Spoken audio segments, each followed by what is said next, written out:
No, it is not inherently fair to expect a person who receives only a 2% raise annually to pay a tip in the range of 15 to 25%. The fairness of this expectation depends on several factors, but fundamentally, there are a few key reasons why this may feel unfair.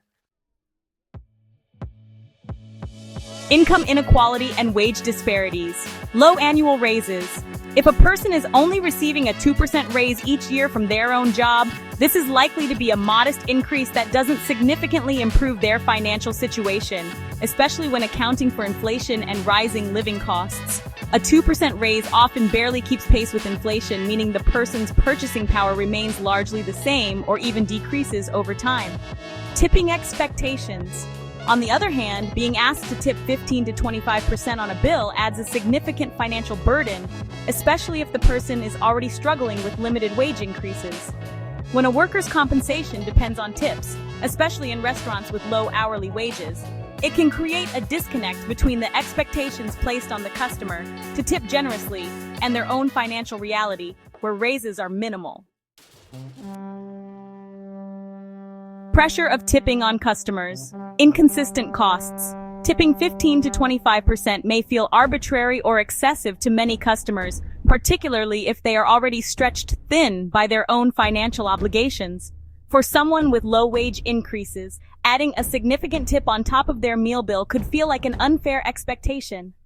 Rising costs of living. The cost of living, including food, housing, and transportation, is rising faster than many people's income. If someone is already struggling to make ends meet, paying 15 to 25% in tips could feel like an extra financial strain, even if they're trying to be fair and generous. The discrepancy between raises and service costs. Stagnant wages versus rising costs.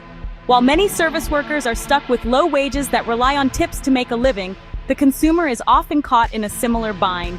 A customer may feel that they are being asked to contribute significantly more towards someone else's wage via tipping, while their own income stagnates with minimal raises. This can feel especially unfair when compared to the fact that the tip amount is often based on a percentage of the total bill before tax, which can increase substantially as menu prices rise. Wage inequality in tipping culture. In this dynamic, the customer feels the pressure of tipping at higher rates, while the service worker, in turn, is often receiving low wages and has to rely on those tips. If the service worker is only getting small raises themselves, the whole system can seem unsustainable, unfair, and inequitable, particularly to the consumer who may feel like they are financially squeezed by the expectation of large tips. Lack of transparency in the tipping system can be really frustrating. Tips can feel unpredictable and arbitrary to both the person giving the tip and the person receiving it. In the context of a customer with low wage increases, it can feel unfair to be expected to pay a large tip when they may not have had control over how much they spent or what level of service they received. While tipping 15 to 25% may be considered normal or fair by certain cultural standards, it creates a pressure on customers who may not be able to afford it, especially in high-end or expensive restaurants.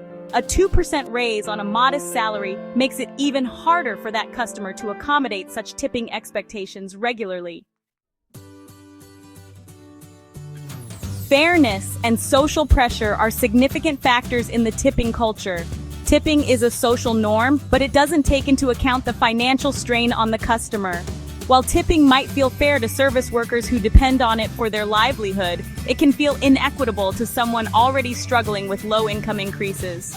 Social pressure to tip generously can create a feeling of unfairness, particularly when both the worker and the customer are facing financial challenges. Some people might feel morally obligated to tip, but resent doing so when their own wages are stagnating. This dilemma only deepens when they realize that their tip, designed to help the worker, is not enough to fully solve the worker's low wage problem and may even put a financial strain on themselves.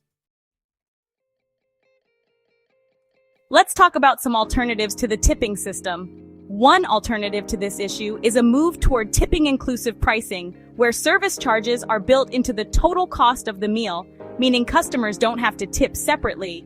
This could ensure that service workers receive a more stable income while removing the financial strain from the customer.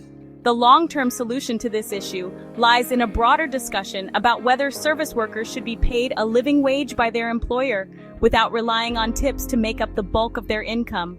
This would create a more stable financial environment for both workers and customers, eliminating the need for large tips that may feel unfair to those with low raises and stagnant wages.